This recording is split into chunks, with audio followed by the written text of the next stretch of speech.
Hello, everybody. Welcome back to the Mindful of You podcast. This is episode 51, My Advice for Cory Matthews. So, I don't know if you guys knew this about me, but I love podcasts. I don't just love doing my podcast. I'm just a big podcast person. It's something I really enjoy. So I listen to consistently, I listen to the Ghost Runners podcast. That's a comedy podcast. Correct Opinions, also a comedy podcast. Welcome to Our Show, which is a New Girl recap podcast that they've really taken a huge hiatus from, and I hope it comes back. I listen to Gilmore to Say, which is a Gilmore Girls podcast, and my very favorite podcast right now, probably going on a year of being my favorite podcast, is Pod Meets World.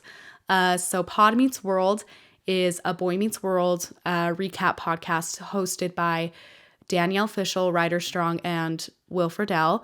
And if you're familiar with the show Boy Meets World, that's Topanga, Sean, and Eric. So I adore this podcast. I grew up on Boy Meets World. I got all of them on disc for Christmas one year, and I still watch the show. I'm pretty sure my husband and I rewatched the whole thing while we were dating.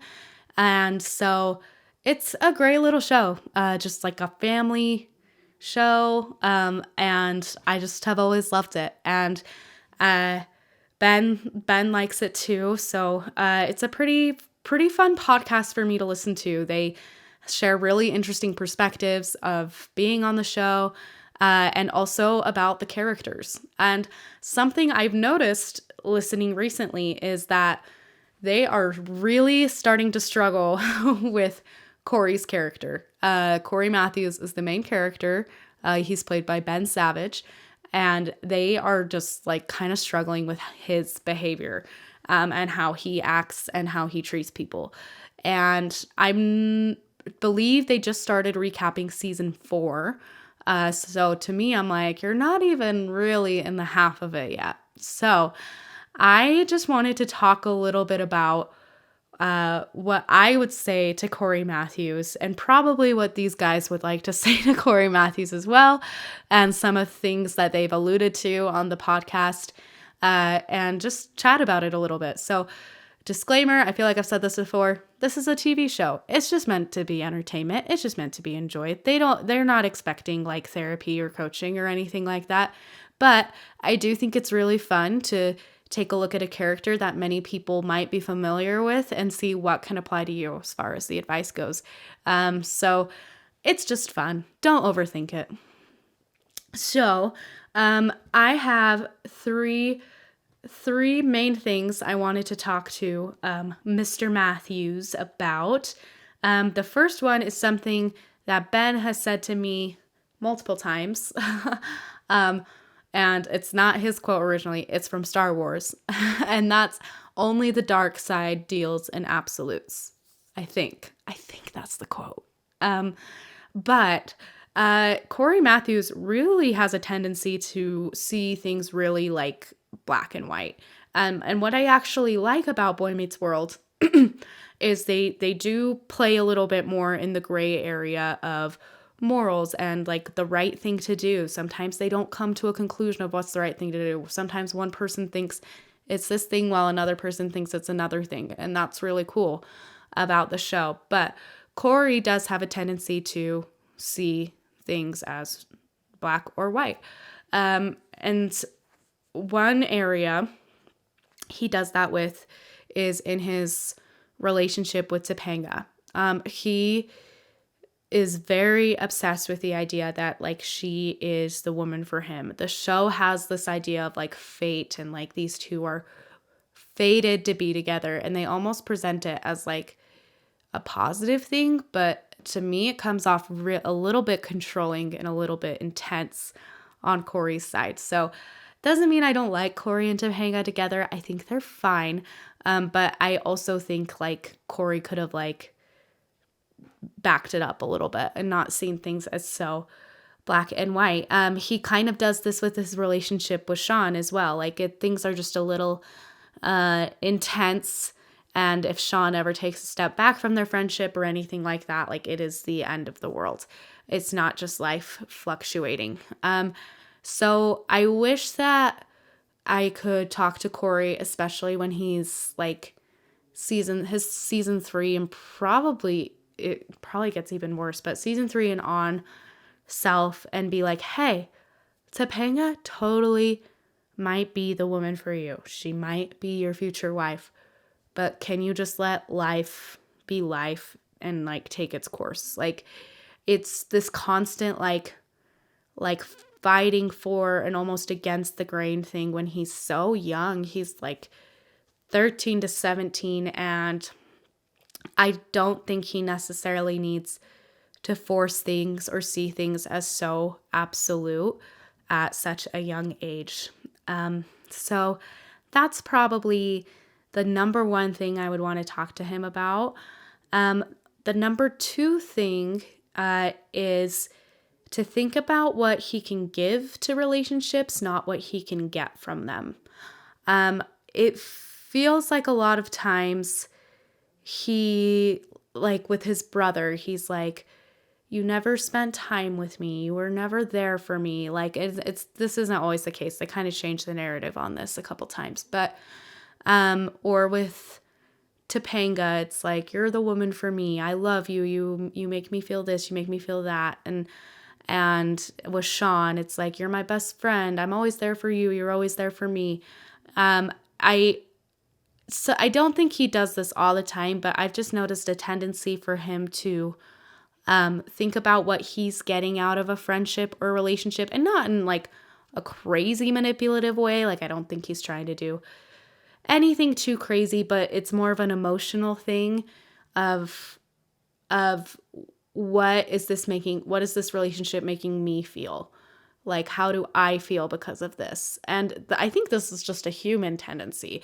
I've definitely fallen into this in my marriage where it's like, well, what am I getting out of this? You know, like, is he doing enough? Am I being treated well? Like, am I getting the romance I deserve? Am I, you know, it's a very entitled mindset that I think all of us have fallen prey to before.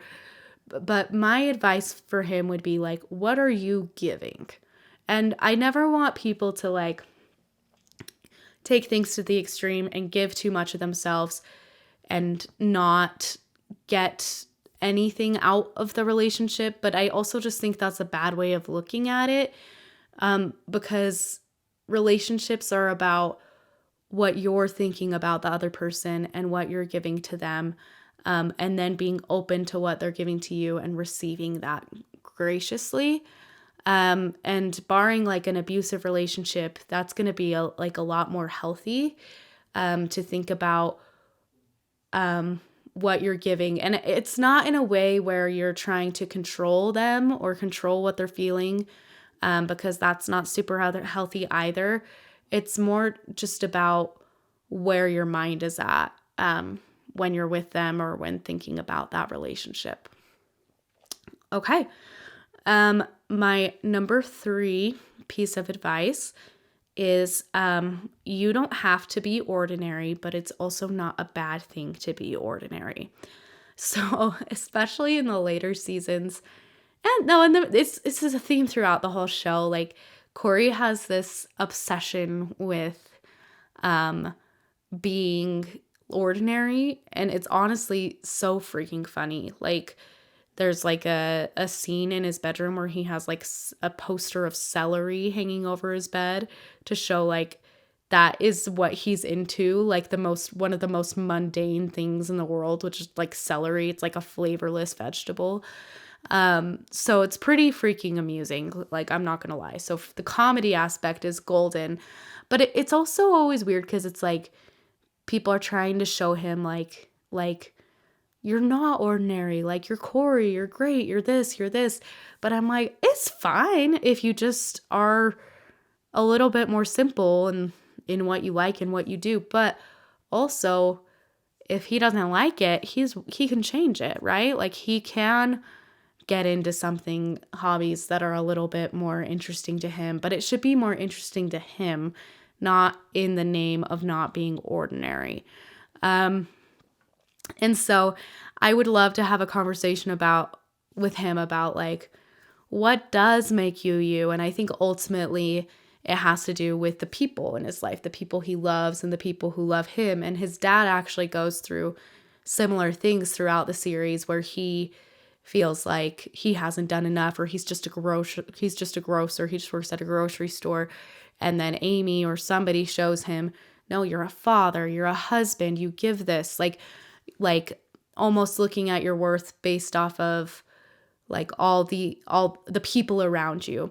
And I mean, we see that in like obituaries too, right? Like people, they talk about the people who are here or the people who have passed on more than anything else.